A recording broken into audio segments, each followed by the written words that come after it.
ഈശോയെ നന്ദി. ഞാനിവിടെ ഈ ധ്യാനകേന്ദ്രം ഉദ്ഘാടനം ചെയ്യുന്ന അന്ന് ഇവിടെ വന്നപ്പം ഞാൻ എൻ്റെ മനസ്സിലൊരു കാര്യം തീരുമാനിച്ചായിരുന്നു. 9 ആദ്യ ശനിയാഴ്ച എനിക്കിവിടെ വന്ന് പൂർത്തീകരിക്കണമെന്ന്. പക്ഷെ ഭയങ്കര തടസ്സം കേട്ടോ. 9 ആഴ്ചയൊക്കെ നമ്മൾ നേർന്ന് കഴിഞ്ഞാൽ ആദ്യ ശനിയാഴ്ച നമുക്ക് പോരാൻ നേരത്ത് ഒരുപാട് തടസ്സങ്ങൾ നമുക്ക് വരും. പിറ്റേ മാസം എനിക്ക് വരാൻ പറ്റിയില്ല. പിന്നെ ഞാൻ അന്ന് വന്നില്ലല്ലോ എന്നോർത്ത് ഞാൻ ഫെബ്രുവരി മാസം അവസാന ശനിയാഴ്ച ഇവിടെ വന്നു. ഇവിടെ വന്നു കഴിഞ്ഞപ്പം ചേച്ചി എന്നോട് പറഞ്ഞു, എൻ്റെ മോനൊരു കുർബാന ചെല്ലിക്കാനായിട്ട് പൈസ കൊടുക്കണം എന്ന് പറഞ്ഞു. ഇപ്പോൾ ഇവിടെ വന്ന് സാക്ഷ്യം പറഞ്ഞ ചേച്ചിയാണ്. എനിക്ക് അന്നേരം എപ്പോഴും എനിക്ക് തോന്നുന്നത്, ഇവളെന്തിനാണ് എല്ലാ കാര്യത്തിനും ഈ കുർബാന ചെല്ലിക്കുന്നത്? നമുക്ക് ഇവിടെ ഇരുന്ന് പ്രാർത്ഥിച്ചാൽ പോരെ, കുർബാന ചെല്ലിക്കേണ്ടി എൻ്റെ മനസ്സ് അങ്ങനെയാണ് പറഞ്ഞത്. അപ്പോൾ ഇവൾ കുർബാനയ്ക്ക് പൈസ കൊടുക്കുന്നത് കണ്ടപ്പം ഞാനും എനിക്കും ഒരു കുർബാന ചെല്ലിച്ചേക്കാമെന്ന് ഓർത്തു.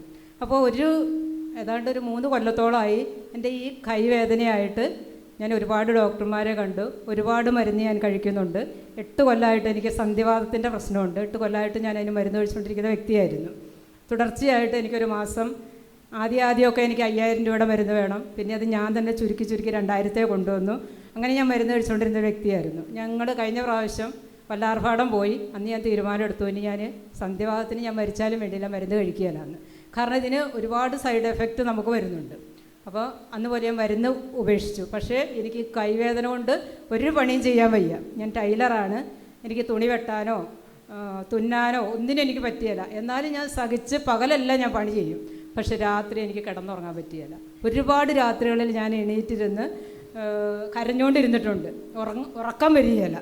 ആ ഒരവസ്ഥയിലാണ് ഞാൻ എന്നാൽ പിന്നെ എൻ്റെ വേദനയൊന്ന് മാറട്ടെ, ഞാനും ഒരു കുർബാന ചെല്ലിച്ചേക്കാമെന്ന് ഓർത്ത്. മാറുമെന്നുള്ള പ്രതീക്ഷയിലല്ല തമ്പുരാനെ ഞാൻ കുർബാനയ്ക്ക് അന്ന് പൈസ കൊടുത്ത്. അവിശ്വാസമായ മനസ്സോടുകൂടിയാണ് കൊടുത്തത്. പക്ഷേ ഞാൻ കുർബാനയ്ക്ക് പൈസ കൊടുത്തു. ഇവിടെ അച്ഛൻ വിളിച്ചു പറഞ്ഞു, കുർബാന ചെല്ലി. ഞാൻ വീട്ടിൽ ചെന്നപ്പോൾ മുതൽ എനിക്കെന്തോ ചെറിയൊരു മാറ്റം എൻ്റെ കൈക്ക്, എന്നാലും തീർത്തും മാറിയിട്ടില്ല.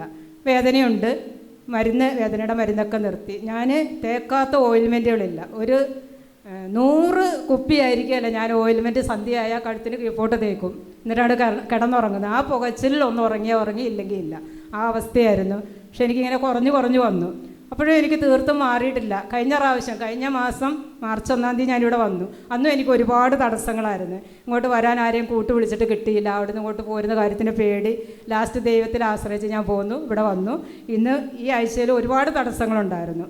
അങ്ങനെ ഞാൻ ഇവിടെ വന്നു. പക്ഷേ ഈ വേദനയിൽ എനിക്കിപ്പോൾ ഈ ഒരു മാസമായിട്ട് തീർത്തും മാറി എന്ന് പറഞ്ഞാൽ എനിക്ക് കിടന്നുറങ്ങാൻ പറ്റുന്നുണ്ട്. എന്നിട്ടും എനിക്കൊരു ഡൗട്ടായിരുന്നു, ഈ കഴിഞ്ഞ ആഴ്ച എനിക്ക് ഒരുപാട് തയ്ക്കാനുണ്ടായിരുന്നു. അപ്പോൾ നമ്മൾ കൈത്തുന്ന് തുന്നുമ്പം എനിക്ക് ഇടത് കൈ വശം, അപ്പോൾ ഈ കൈ കൊണ്ട് ഇങ്ങനെ തുന്നുമ്പോൾ അന്ന് എനിക്ക് എന്തായാലും കൈവേദന കിടക്കാൻ പറ്റിയില്ല. അപ്പോൾ ഒരു 6 ബ്ലൗസ് ഞാൻ മിനിങ്ങാതെ രാത്രി ഇരുന്ന് ഇതിലെനിക്ക് കൈവേദന വന്നില്ല. ഉറപ്പാണ്, ഞാൻ സാക്ഷ്യം പറയുന്നത് എൻ്റെ മനസ്സിൽ വിചാരിച്ചു. ഉറപ്പാണ്, ആ ബ്ലൗസ് തുന്നി തിന്നുമ്പോൾ കൈവേദന വരുമെന്ന് എനിക്ക് ഉറപ്പാണ്. 6 ബ്ലൗസ് ഞാൻ രാത്രി 10 മണി തൊട്ട് 2 മണി വരെ ഇരുന്ന് തുന്നി.